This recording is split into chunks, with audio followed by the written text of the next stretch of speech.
And this is mainly organized by AFMC alumni along with Japaigo, ECO, and all those who help us, including Bharati Vidyapeeth Medical College. The topic for today is neurological complications and long haul COVID-19. We have two speakers with us today. Dr. Kavita Sharma, MD, is the Medical Director, Advocate, Aurora Hospice, and Program Director, Palliative Care and Hospice Fellowship, Milwaukee, Wisconsin. Milwaukee, as you know, is the home to the Harley Davidson motorcycle factory. Narasimhan Swaminathan, he is Professor of Physiotherapy and Vice Principal, Faculty of Allied Health Sciences at Sri Ramchandra Institute of Higher Education and Research at Chennai. So we welcome both our speakers, and I request Kavita in a while to start sharing her slides. Can we go back to the previous slide, Krish? So our main objective with Operation Breathe is a knowledge exchange. We are not trying to teach, or it's not going to be didactic lectures. It's basically a knowledge exchange regarding COVID amongst practitioners and frontline doctors managing COVID. There will be a brief didactic in each capsule along with case-based discussions. And we'd be glad if you would bring in your cases to discuss them with us. We are all learning and we are all teaching. So it's basically an exchange of ideas. And we look forward to hearing from you as to what topics you would like us to cover in the coming weeks. So basically, Operation Breathe was started as an activity with the physicians in the Pune area, along with alumni of AFMC, Bharati Vidyapeeth faculty, and physicians elsewhere who were in the front line fighting COVID. We have collaborated with Japaigo, which is an NGO which is involved in capacity building in COVID, and with ECO India. So welcome to this capsule of Operation Breathe. I request Kavita to share her slides and start her presentation.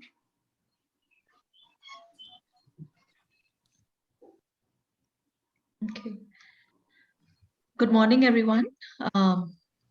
I am really honored to be in this forum and doing this presentation for all of you.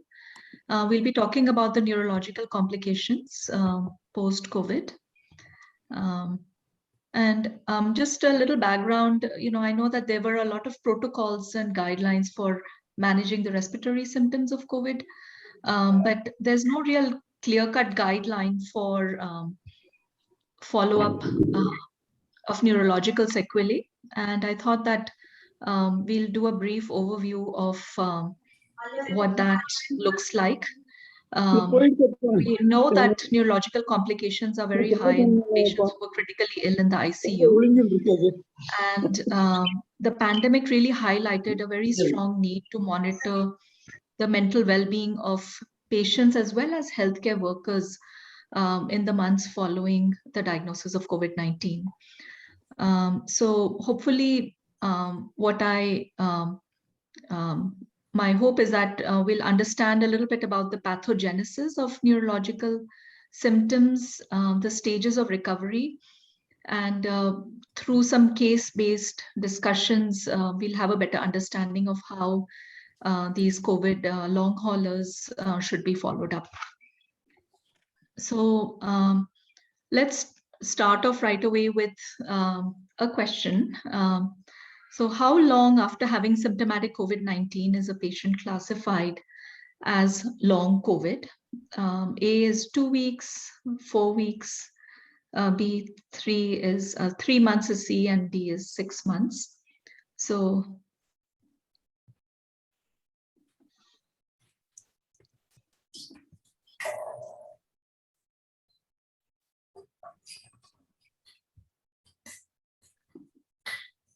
चालेगा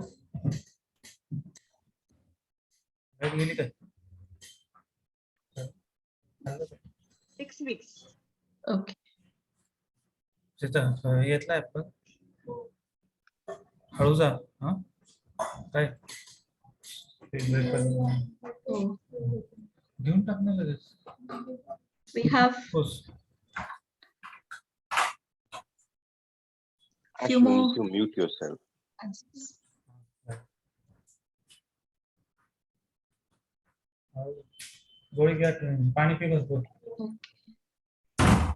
All right, so I think most of us are thinking that it's about 6 weeks. So let's this slide will really segue into what the stages are for us to understand. The correct answer is actually 4 weeks after having symptomatic COVID infection. The patient can be classified as long COVID. Just 1 second. So these are the different stages of recovery. In acute COVID-19, the patient has symptoms up to 4 weeks after onset of COVID-19. And in the second stage, which is the ongoing symptomatic COVID-19, the patient has symptoms from 4 to 12 weeks following the onset of his disease. And in post-COVID, the patients have ongoing symptoms which last beyond 12 weeks, and these are not really explained by any other alternative diagnosis. And these stages really reflect symptomatic recovery, but they don't correlate with active viral infection or infectivity. And patients don't have to be quarantined during that time. And so long COVID is used to describe the patients when they have ongoing symptomatic COVID-19 and the post-COVID. So that's the correct answer is after 4 weeks of having symptomatic disease, the patients can be classified as long COVID. And our focus is really on identifying the neurological complications. And this is just a brief summary of what neurological complications are present in various stages. For the scope of this discussion today, we are just going to deal with delirium, stroke, and brain fog. But you can see that all along the process, patients have significant ongoing neurological symptoms in each stage of recovery. And this is just another pictogram that highlights all the various organ-specific complications in both symptomatic ongoing COVID-19 and post-COVID-19. So you can just appreciate all the different complications that patients go through. And I thought that before we jump into the pathophysiology, just wanted to talk a little bit about why the brain needs so much oxygen. As you all remember that there was a huge crisis related to shortage of oxygen supply when India was in the throes of the Delta variant back in March and April. And it is relevant to mention that why the hypoxic patient who's critically ill or in the ICU or on ventilator can have significant neurological complications. And the analogy that we can take is from those patients who have a stroke. And so while the muscles have an excess storage of carbohydrates as an energy source, the brain really has no reserve of energy. The brain is highly dependent on uninterrupted blood flow, which provides glucose and oxygen. And so without oxygen, the homeostatic function of the brain is lost very, very quickly. And from the same stroke analogy, where time lost is really brain lost. So there is 1.9 million neurons and 14 billion synapses are lost per minute that the brain does not have enough oxygen. So you can appreciate where, even a tiny area of the brain is responsible for multiple activities. And so even if the patient is hypoxic for a very short period of time, it can have a significant impact on neurological and cognitive changes within the brain. So this is a slide that highlights some of the neurological implications, and you can see that there's both, the complications are related to both immunological damage to the brain related to the infection, and also from the systemic complications related to COVID-19 infection, including sepsis, hypoxia, hypotension. And we'll just go through some of these. But this slide sort of summarizes the pathogenesis in a very short, brief format, where we understand that when patients are hypoxic, when patients are hypotensive, and they have active infection going on, there is neurological injury related to that. The renin-angiotensin system is one of the main contributors of the neuropathogenesis of complications related to COVID infection. And we understand that these viruses have a direct viral invasion of the nervous system, and they can cause cytopathogenic changes and damage to the brain cells. There is a significant activation of the immune response, and related to that, the pro-inflammatory cytokines can damage the blood-brain barrier. So once that blood-brain barrier is disrupted, that sets in motion multiple complications that can set in. There's complement activation that can predispose patients to coagulopathy and stroke. There's microglial activation that can cause further oxidative stress. There's also para-infectious and post-infectious triggers, which can create syndromes similar to the Guillain-Barré syndrome in patients. And there's presence of autoantibodies, again, which can lead to the thrombotic complications. And just a short overview of how the role of the ACE2 enzymes in COVID-19 really has an impact on causing neurological complications. We all know that the ACE2 receptors act as a doorway to COVID-19. And these, while these are highly expressed in the lungs and kidneys, they're also present within the GI tract and brain. And damage to these further has an implication on the complications. So this slide sort of summarizes the, really appreciates how this damage works.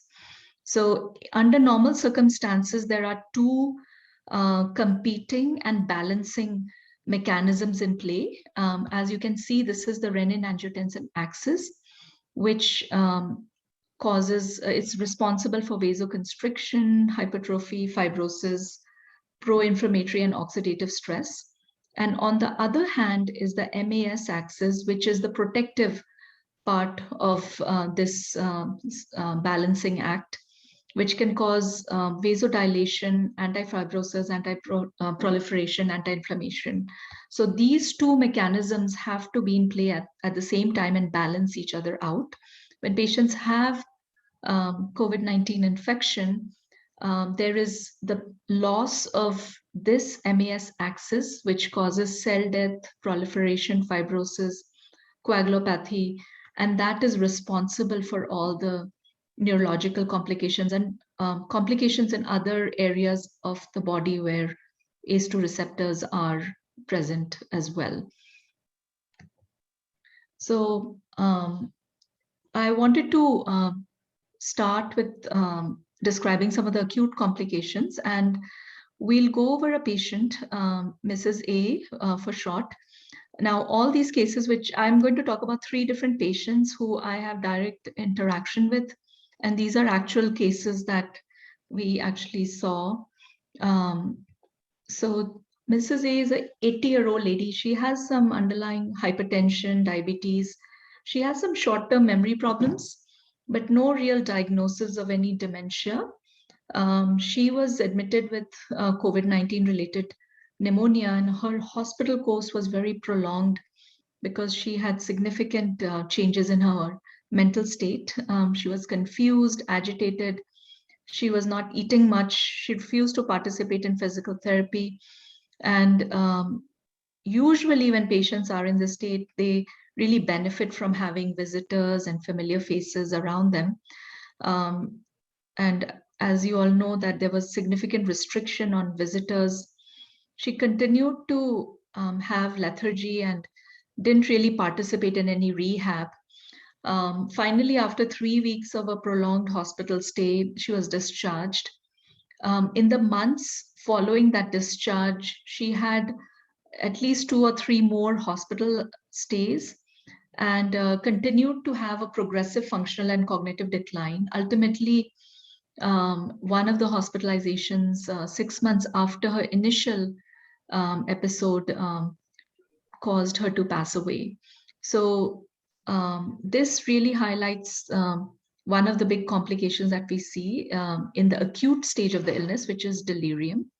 And I would like to find out from everyone. So the 30-day mortality for COVID-19 patients with delirium is significantly higher. This is one of our poll questions. True, it's a true or false question.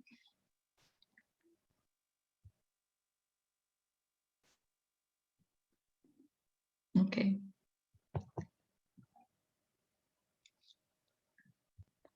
So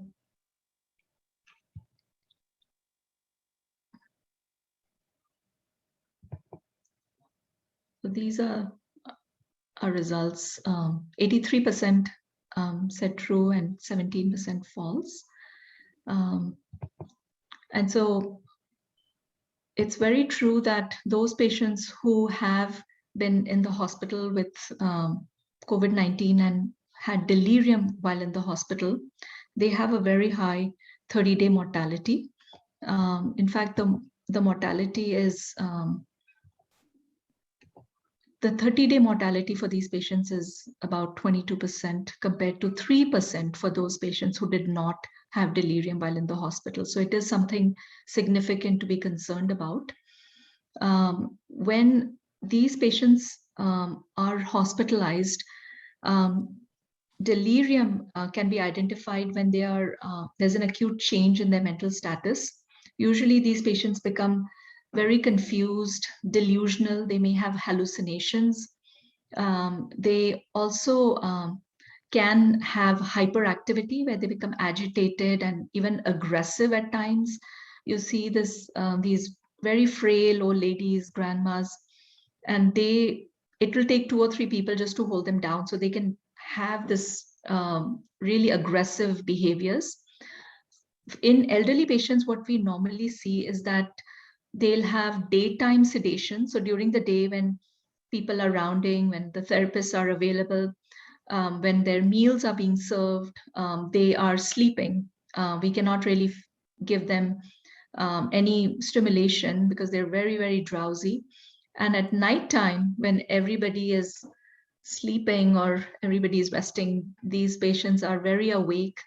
They're agitated, restless, and the cycle, the day-night cycle, is completely disrupted.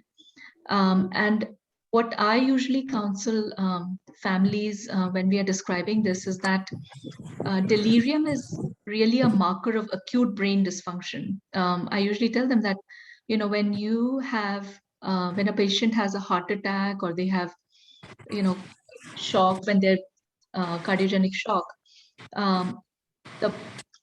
the main, you know, you have chest pain or low blood pressure, and that is a symptom of cardiovascular dysfunction. When the brain has is in a state of dysfunction, very much like shock, the manifestation of that dysfunction is delirium. So it has to be given the same respect as you would treat someone who came in with cardiogenic shock or other symptoms that you would see. And, you know, often we don't think of confusion or agitation as a significant symptom, but that is a marker of acute brain dysfunction. And it really forebodes a worse prognosis. The 30-day mortality, as I said, is 22% versus 3%. And longer length of stays, the patients continue to have functional decline even at the time of discharge. And generally, the moment you see patients in that situation, it is a good time to really sit down with the family and prepare them for what the quality of life of these patients may look like in the coming months. Really, shared decision making is something that is important. At least here in the United States, we are very focused on engaging the families earlier on in having discussions about do not resuscitate, having discussions about tube feeds, because these patients are not really eating much. This very lethargic, very sedate during the day, so they're kind of missing all their meals. So they may get to a point where they've lost so much nutrition that you may have to counsel about tube feeds. Would it be appropriate to put someone who is already declining on a ventilator, and sort of preparing the family for decisions that are coming their way, and basing some of these decisions on what the quality of life of these patients is going to be in the coming months is important. I think it's a lot of times, we get so engaged in trying to fix things that we may not always prepare families adequately, and families will often come back and tell us, oh, I wish I knew that my mom was in the final 3 months or 6 months of her life. I would have thought things differently. I wouldn't have subjected her to all these painful procedures and hospitalizations, which didn't really help her, and she was alone. So that's something to consider for these patients, that their prognosis and mortality is going to be pretty significantly affected. The quality of life is going to be significantly affected in the coming months. And so, that's just something to consider. And I don't know, to what extent like do not resuscitate and other things are discussed in a shared manner with families. So this is just something to bear in mind, that these discussions will really help them plan out and understand that this is not a simple confusion in the hospital, taking home sort of situation, that this is going to have an impact much more downstream as well for many months afterwards. So this is just another question that identifying risk factors for delirium is important, because if we can identify those risk factors, we can be more proactive in managing these patients. And so these are some things to consider. Which of these is an important risk factor? Patients who have underlying neurodegenerative illnesses like Parkinson's or prior stroke history, patients with cancer, patients with chronic disease, chronic kidney disease, and smoking. So if you all want to just sort of chime in and consider which of these as a major risk factor.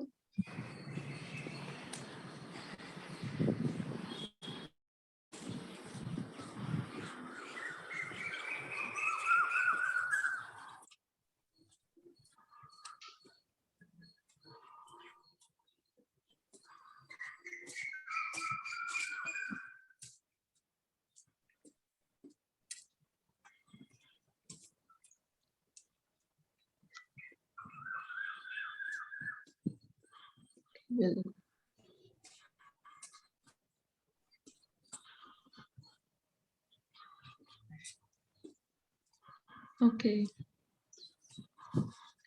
So yeah, I think everyone is on the right track. Almost everyone was really thinking that all of the above are risk factors for delirium. So recognizing those, if you have a cancer patient or if they have chronic kidney disease, smokers in particular, and those with neurodegenerative disorders, identifying them as patients who will be at very high risk for delirium, and really managing their risk factors aggressively will have an impact on their overall outcome.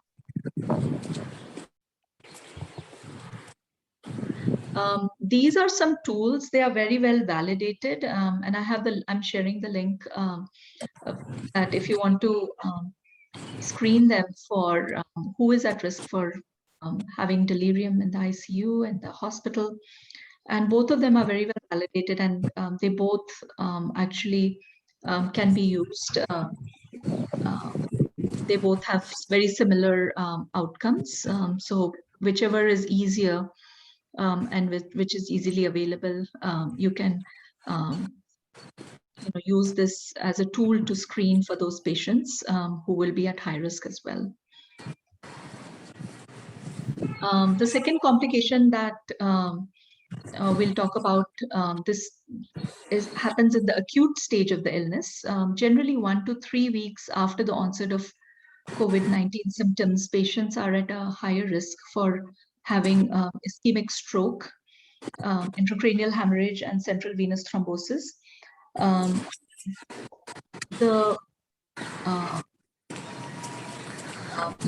The risk for these complications are not very high, but it's important to recognize them, particularly in those patients who have underlying vascular risk factors. Diabetics in particular have a higher risk for having strokes post COVID-19. As we had talked about that, there is activation of complement pathways that can predispose patients to hypocoagulability, and patients who have a risk of myocarditis, or if they have a complication of myocarditis following COVID, they have a very high risk for cardioembolic complications, and that can cause strokes. And the management of these patients is identical to what you would do after anyone who has had a stroke, following the same protocol. Thrombolytics and thrombectomies should be offered to these patients, similar to other patients after a stroke. If there is a neuro radiologist or interventional radiologist available, definitely they should be involved to ensure that appropriate follow-up and management of these patients is done. So this comes up quite a bit, for patients who have had COVID-19 infection. When can we vaccinate them safely? A lot of patients will say, well, I had the infection, why do I need to get vaccinated? And so this is something that I think being aware of is important. What is the ideal time to get vaccinated when someone has COVID-19? So I'll describe my second case, which was one of the nurses in our COVID unit. And as you know, that nurses were really at the forefront along with the physicians, but the nurses were really like there at the bedside, and a lot of our nurses actually got exposed. This is a 42-year-old nurse. She was working on a COVID unit, tested positive for COVID in March 2020. She had very mild symptoms, fever, anosmia, fatigue, and she was even able to return back to work after 2 weeks. However, after coming back to work, she was having very lot of fatigue. She persistently had anosmia and wasn't able to sleep, lots of irritability, insomnia. In January 2021, she received her COVID vaccine, And she noted that there was significant improvement in her symptoms after vaccination. It was as if she felt that, it was like a revelation, that brain fog cleared immediately. Her muscle ache, joint pains were gone. She felt just like her old self. So what we understand is that vaccination of patients who have had the infection should be offered right after they come out of quarantine. After 10 to 14 days of having had the infection, they should be able to get the vaccine. I know that in India right now, there is the recommendation is to wait for about 3 months, but actually they can be offered the vaccine as soon as 10 to 14 days.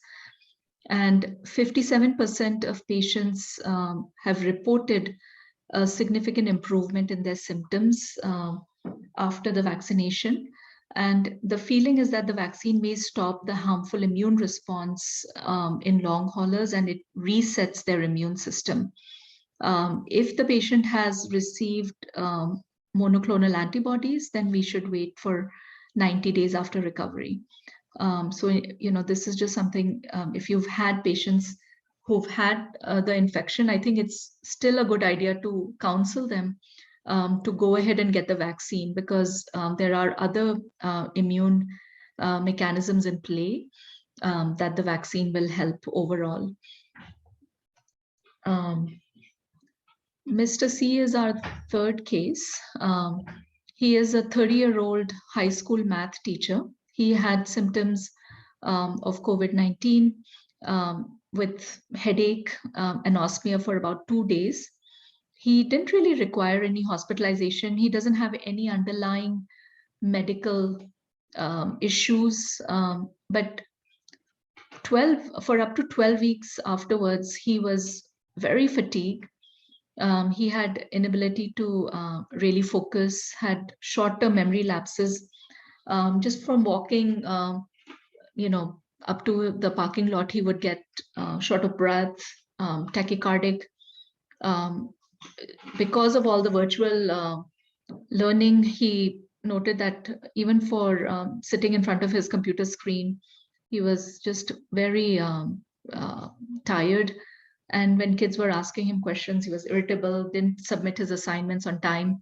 And only when parents reported to the school principal about his not really being very attentive and not responsive to the children's needs.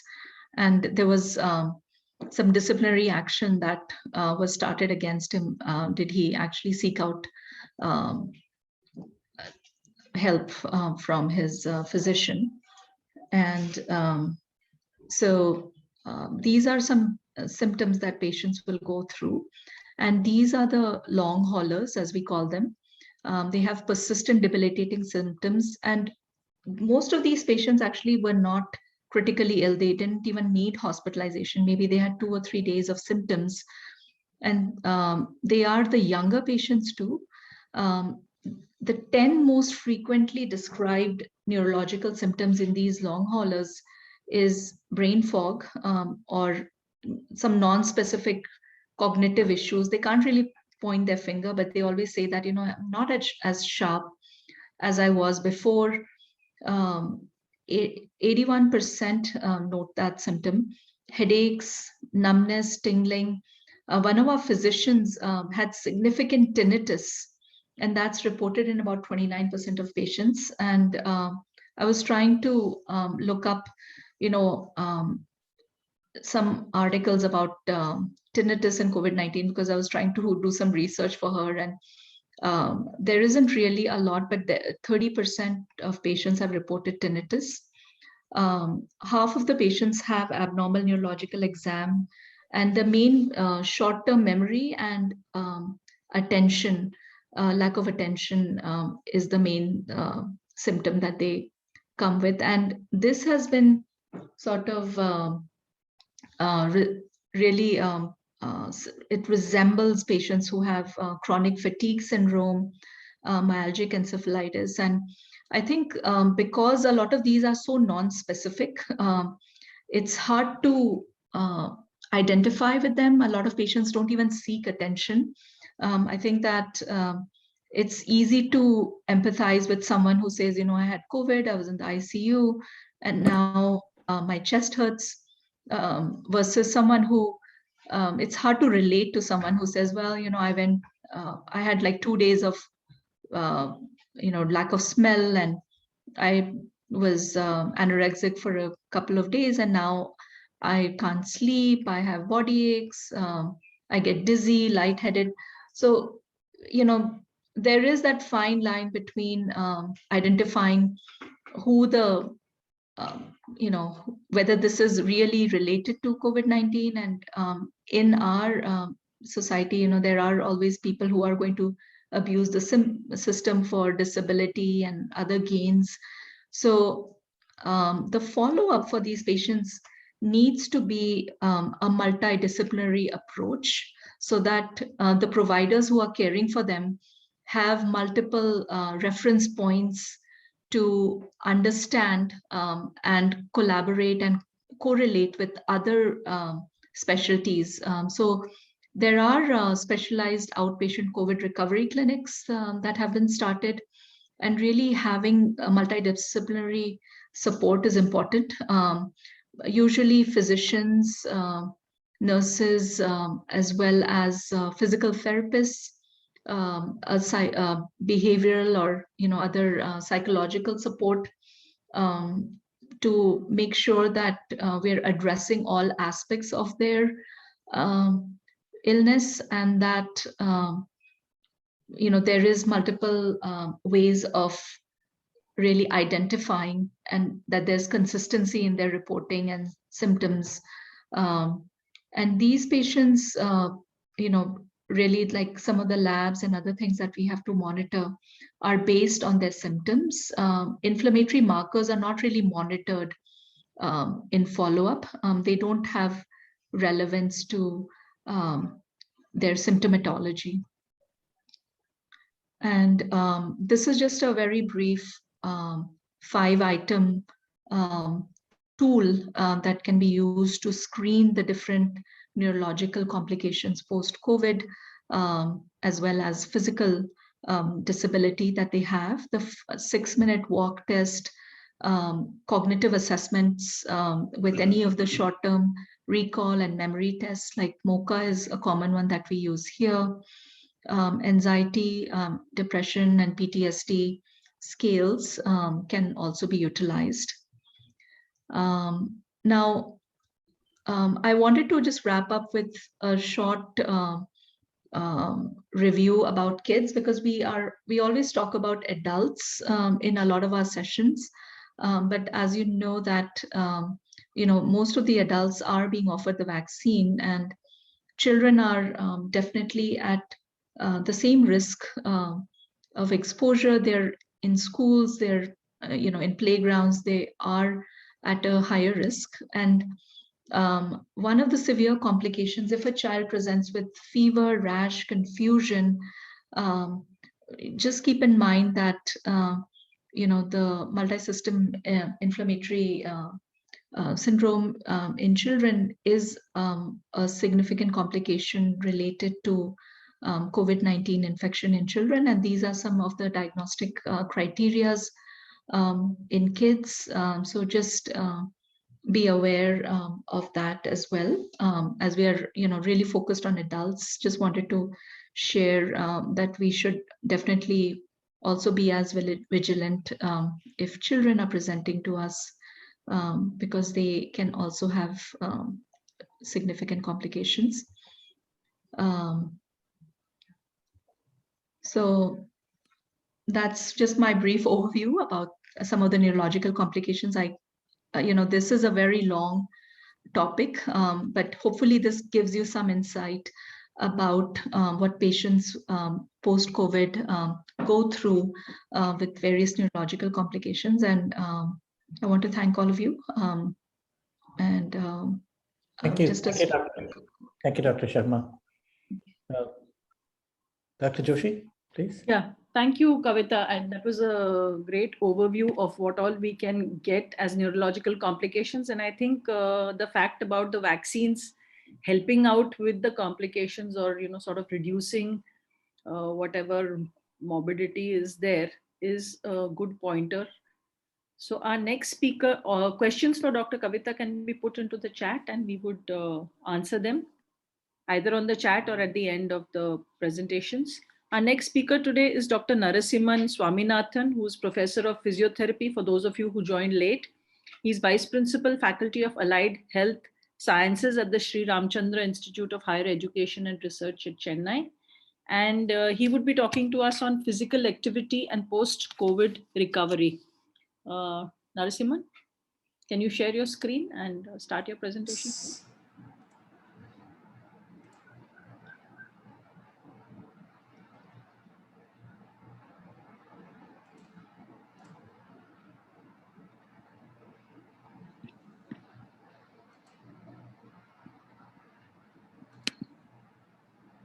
Yeah, is there a screen visible there? Yes, yes, it is. Yeah. Great. So, good morning all. Good evening. It's my pleasure to share our bit of what we experienced in prescribing physical activity in post-COVID clients, as well as to learn from you all. Thanks to Operation Breathe and the group of people that are doing a good work over there in sharing their knowledge. So I do not have any conflict of interest to be declared. So the objective of this short session would be to discuss the role of physiotherapy in post-COVID recovery, especially focusing on physical activity. We all know physical activity is important in preventing many complications, lifestyle diseases. Everything can be prevented by physical activity as a major component. So now what happens in COVID patients, post-COVID? How can we prescribe the physical activity? So the first whole question for you all to answer, to think over, physical activity can be encouraged in clients recovered from COVID immediately after discharge. Can we have your thought on this?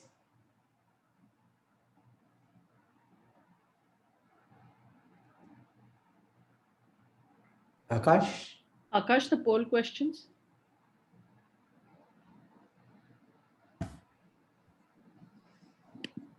Yeah, okay, fine. So we have a strong response. 60% says yes, immediately after a discharge. Yeah, there are other 50% or so, no, can't tell. We'll try to dig on to that. What is it? When can we prescribe? How can we prescribe? That's what this session is about. Okay, fine.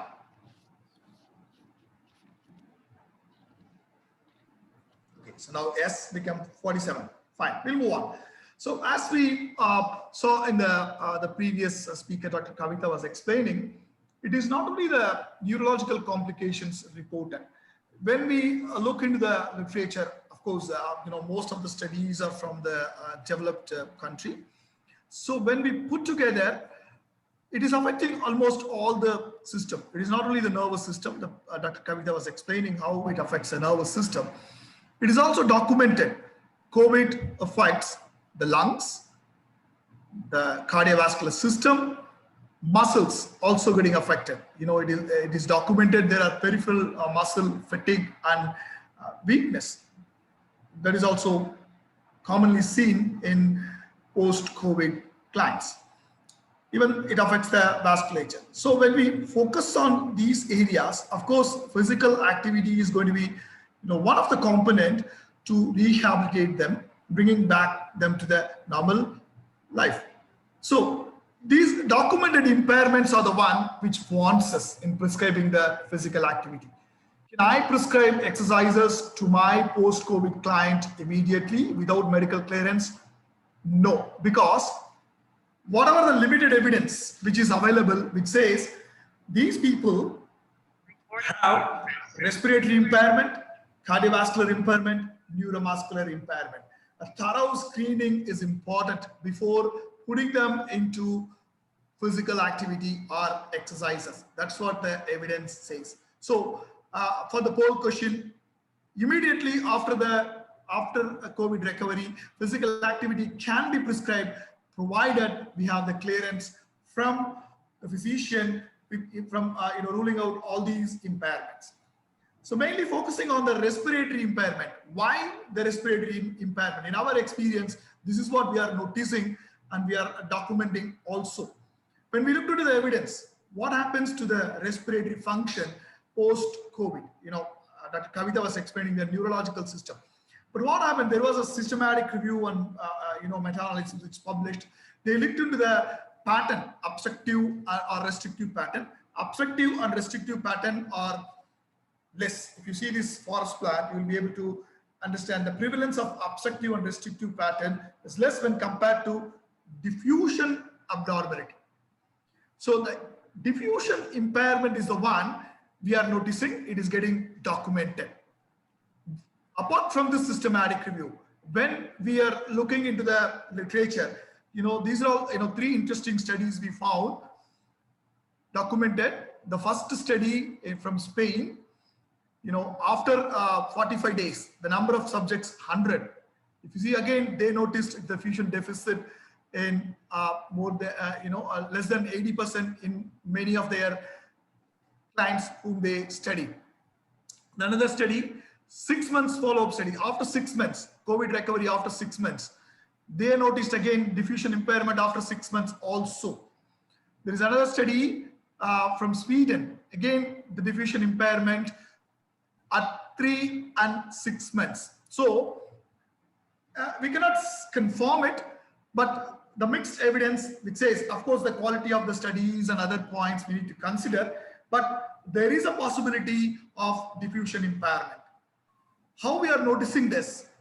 When we prescribe exercise, we are noticing it. Okay. So now, this is the second question. Understanding this diffusion impairment, would you recommend exercise testing to prescribe exercises for post-COVID recovery?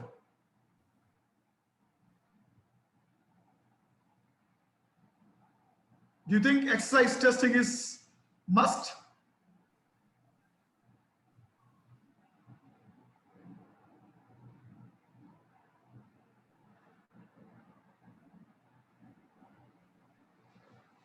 Okay.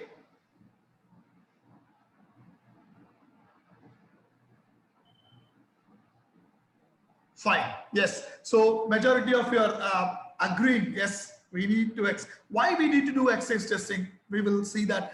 What is the reason behind recommending exercise testing, performing exercise testing before prescribing physical activity? So this is one of our case. Mr.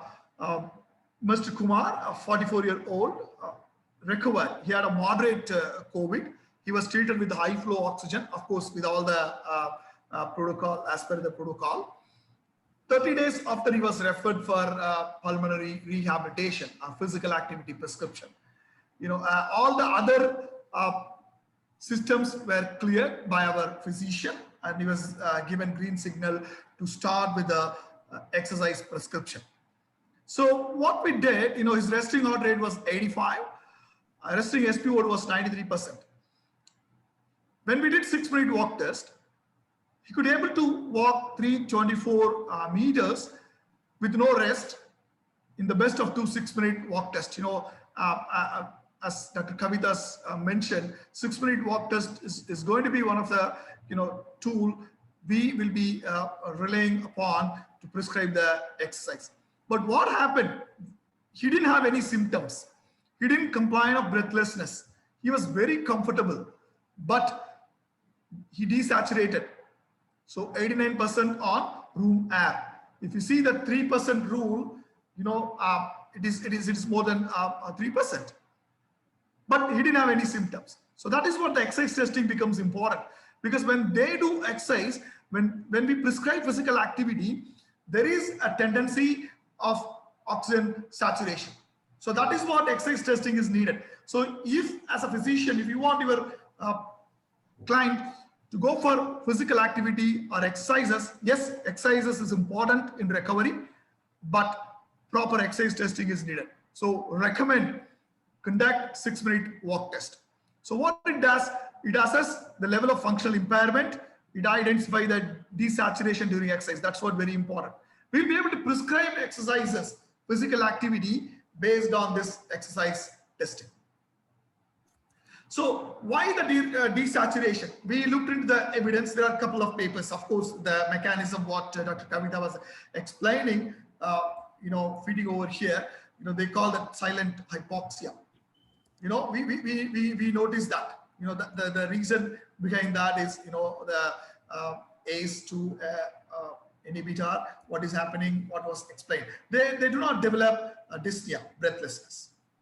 So this is some of our publications. What we did, we thought of putting up guidelines for our country. We looked into the evidence and we came out with a consensus statement guidelines. So based on that, how we will be able to prescribe exercises, maybe if you're interested, you can refer that very well. So what we identified, to prescribe the exercises, again, to prescribe the physical activity, they could be classified into severe, moderate, and mild. The severe, the MRC dyspnea grading 4.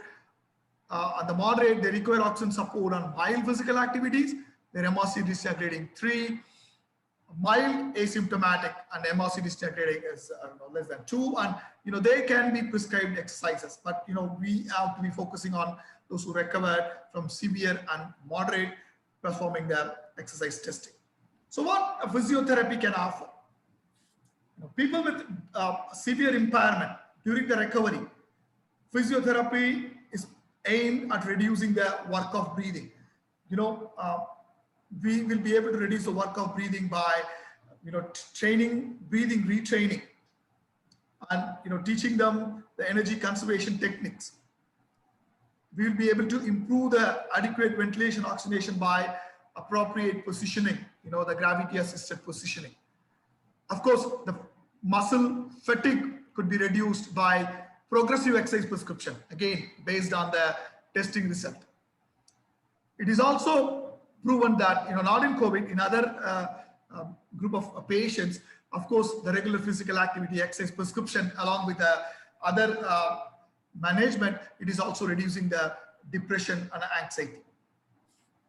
Of course, we also focus on respiratory muscle training, respiratory muscle function. So some of our clients, when we put them on respiratory muscle training using, measuring their maximal inspirated pressure and training the respiratory muscle, we see they are able to recover faster. They are able to, do their physical activity better. So again, so for whom we will be able to focus directly on improving the cardiorespiratory conditioning. That means, the endurance activity prescription, exercise prescription, people with moderate and minimal impairment. So that is important to identify. That's what this exercise testing may play a role. Again, there is a minimal evidence in our practice also. We are observing that by conducting exercise testing, we are able to detect it. So we are able to prescribe the exercises safety. So we should also focus on promoting the healthy behaviors because, after recovery, still they are at lockdown, their physical activity is really affected. So we need to focus how we are going to change their behavior and bringing back to the pre-COVID level. Then we will be focusing on, muscle strength and endurance. Again, it's a progressive manner based on the exercise testing. So this is one thing, if you notice this, it's very well, publicized in social media, giving this chest percussions and vibration. That is not at all recommended in COVID patients for airway clearance, because there is no evidence. It is not going to produce any positive effect over there. We should be very careful. Instead of that, there are other techniques, where they will be able to if at all there is a secretions, they will be able to bring it out by using this active cycle of breathing techniques and other things.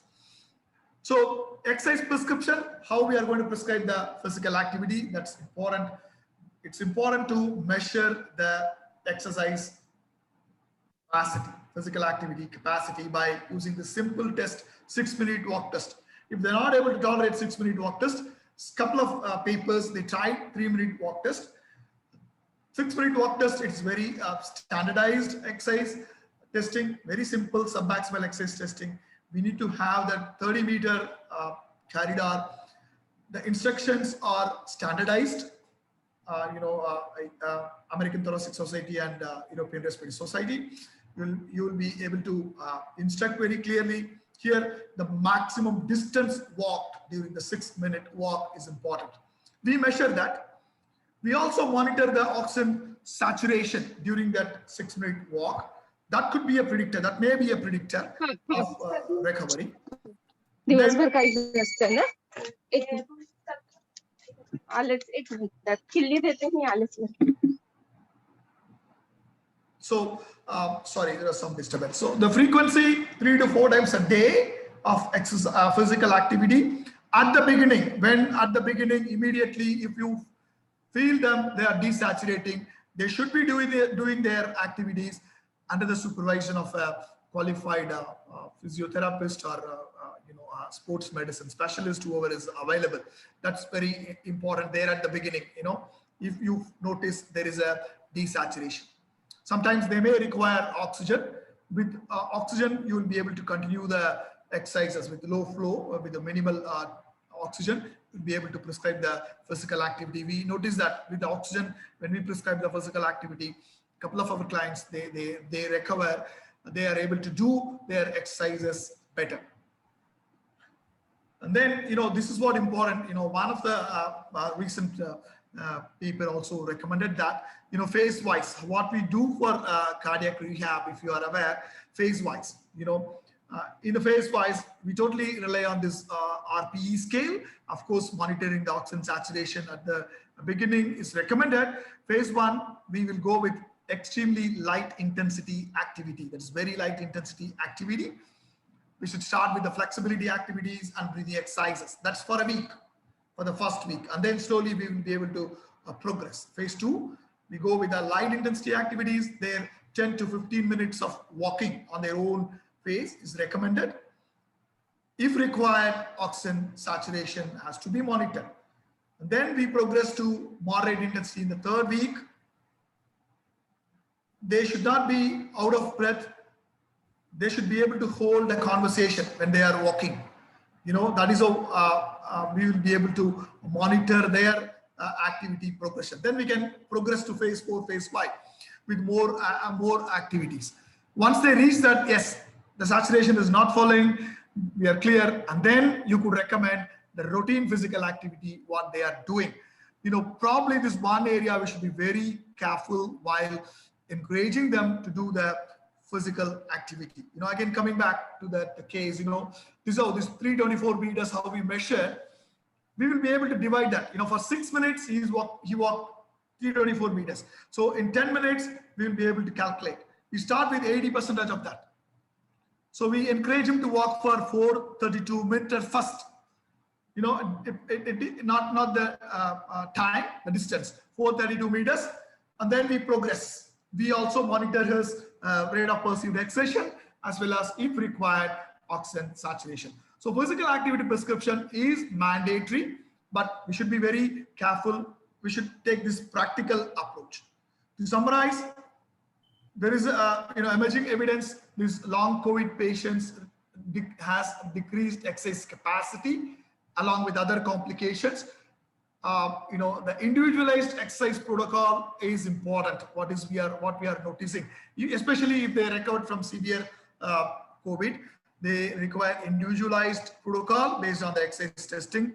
Exercise-induced desaturation has to be monitored at the beginning till they stabilize, and then we need to document, and sharing experiences like this will be able to help us in getting this helping our post-COVID recovery clients.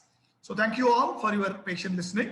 Once again, thanks to Operation Breathe for this opportunity to share our short experience. Thank you. Thank you. This was extremely useful and to the point. Thank you very much. So there are several conversations going on.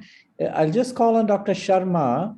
I know that you've been answering about yoga and the psychological benefits of exercise. Would you like to talk a little bit about that? So I think, there were some questions about like in this lockdown period where, physical activity going out is a little limited. How does one really participate in, both the mental aspect of your well-being as well as physical? And I think that one of the things that I would say is that the exercise doesn't have to be like you're not like really trying to train for a marathon. You can just kind of do some exercises around the house. Walking is, quite helpful for patients. What I usually tell them is that when they're watching TV, every time a commercial or an ad comes on, try to get up, walk around. They can do some marching in place, or even some leg stretches, and just start small and try to build up the endurance, and then they can really try to participate in any exercise program. There are a lot of online support now, and I think that those are some things which have been very helpful for our patients as well.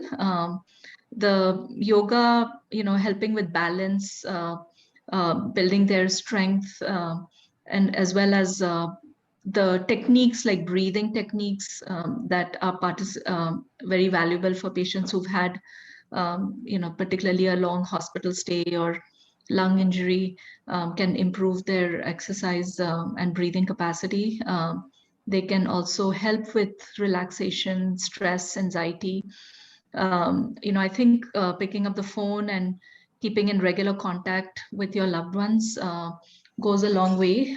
It really highlights the importance of staying in touch as well, because some of the psychological changes are the isolation and depression and other things. And then there was a question about insomnia. I know that the main thing is that the less you're doing napping during the day and sort of minimizing a lot of those, trying to keep them engaged during the day. We do use melatonin. It's available here over the counter. 3 milligrams is kind of the usual starting dose. Some patients may benefit up to 6 milligrams. The thing with the melatonin is that it helps with initiation of sleep. So if someone has difficulty falling asleep, then it's a good adjunct to use. For those who fall asleep easily, but they wake up, in 3 or 4 hours, sometimes that can be a little bit challenging, but it's a good for those patients who have difficulty falling asleep right away, and they sort of fidget, they have to, they sort of lay in bed and their eyes are open for a long time. For those patients, it's particularly beneficial. There is a long-acting form. I was looking at in Amazon, there's a long-acting melatonin tablet, which comes as like 5 and 10 milligram tablets, which does have more of a longer lasting effect. The usual over-the-counter 3 milligrams, 6 milligrams lasts for about 4 hours or so. So for those who have trouble falling asleep, it's a good aid to use. Thank you. Thank you. I'm going to just call on some of our people that I recognize has been here multiple times to contribute to the conversation. Dr. Chitralekha Khati, would you like to start off the conversation? And Dr. Gujarati, I'll come to you next to see if you have any comments or questions. This is a participatory conversation. Dr. Khati?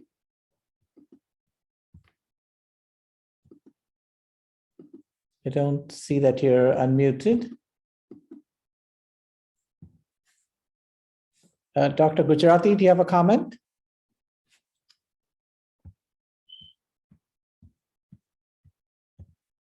I see that everybody's muted. Hello.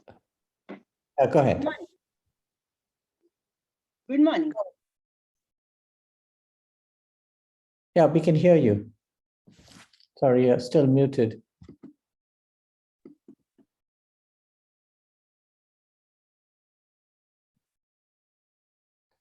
I'm not sure what is going on here. Has everybody muted?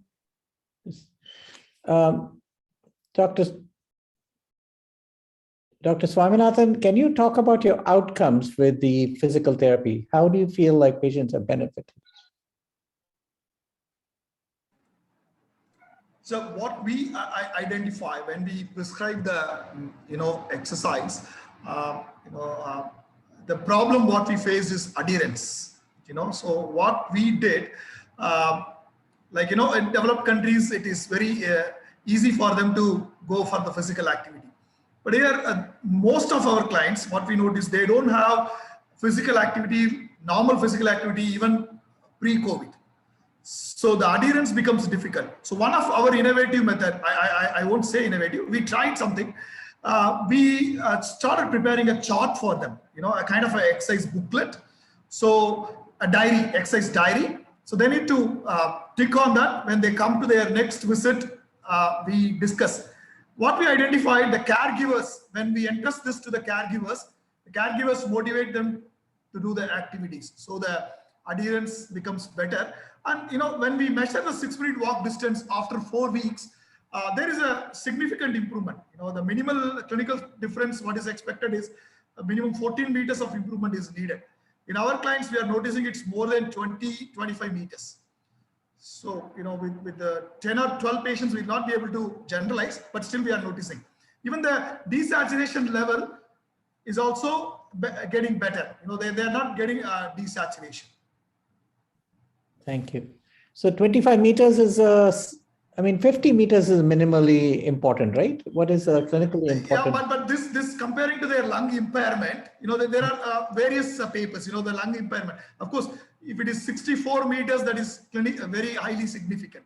So we are aiming for that. But these people, they are showing within a short week, 2 or 3 weeks, they are showing improvement in the 6-minute walk distance. Thank you. Thank you. Dr. Sancheti, do you have a comment? Dr. Sancheti from the IMA, do you have any comments? And does anybody else have any questions? Good morning. Hello, Dr. Sancheti. Yeah, it's okay with me. Thank you. Do you have any, if you have any questions for the speaker? No specific comments. Okay. Only, I think there were GB syndrome cases, a lot of cases in Pune, I think. And this is a question to previous speaker, sir. If or madam, they can explain, Kavita Sharma ma'am. And what should be the future conditions? Will they be again suffering maybe a third wave or maybe some other phase? Is it possible that they can be affected by GB syndrome again? Because a lot of cases where I feel treated and they are okay, but they needed physiotherapy also, as nicely explained by Swaminathan sir. So please try to explain. Thank you. So yeah, go ahead. Usually the case reports for the GBS, it's from related to the autoimmune, there are autoantibodies related to the immune response. And I think that the hope is that, with the vaccines, especially the mRNA vaccines, I know the vector vaccines that are available in India, may have a different mechanism. There's a lot of talk about mixing and matching. The vaccines studies coming out of Europe are showing that the immune response may be better with combining like the vector vaccines and the mRNA vaccines to have to boost the response. So there is definitely a possibility that if they get reinfected, they will have a higher risk of having autoimmune immunity, and again getting that. Possibly, if it at all is an option to provide a booster with the mRNA vaccine, if that's an option on the road. I think there's more data. This is all evolving. I think we'll have better data as we start analyzing. There is a neuro-COVID bank that is started by NIH here, and they're collecting information about millions of patients over the past year, and really compiling and taking a look at that data. So I feel that it's still evolving, and we still don't know a whole lot. We think that we are much better now compared to where we started, but I think that there'll be more information as we understand a little bit better about the immune response from the vaccines related to the illness, because most of the, they're all auto antibodies, and it's related to the immune response that the body has generated against the illness, which leads to some of those, GBS and other cases that we see. Now that, patients are getting vaccinated, we'll have to wait and see what kind of immune response the body develops against, some of those autoimmunity, and whether, mixing and matching these vaccines will provide a better, more robust immune response. So those studies, coming out of Europe, from Spain, from UK, where they mixed and matched, they got the AstraZeneca vaccine first, they ran out of the second dose, and then, gave the patients Pfizer vaccines, sort of just because they didn't have, those vaccines available. And then when these reports were analyzed, they noted that there was a much robust immune response with the mix and match vaccines. So I think that we are still sort of, the data is still evolving. And but yes, that's a very nice observation, that whether these patients will again develop the same course, or will they have a better protection with after being vaccinated if they get another round of complication. We know that patients who have been vaccinated do not have the severe complications. They are not getting hospitalized as much, and that their course is much milder. So hopefully, there'll be some protection. Does that answer your question? Thank you. Should we recommend for cocktail vaccines? I mean, a lot of research is going on. So just asking then whether we should go for that. Thank you.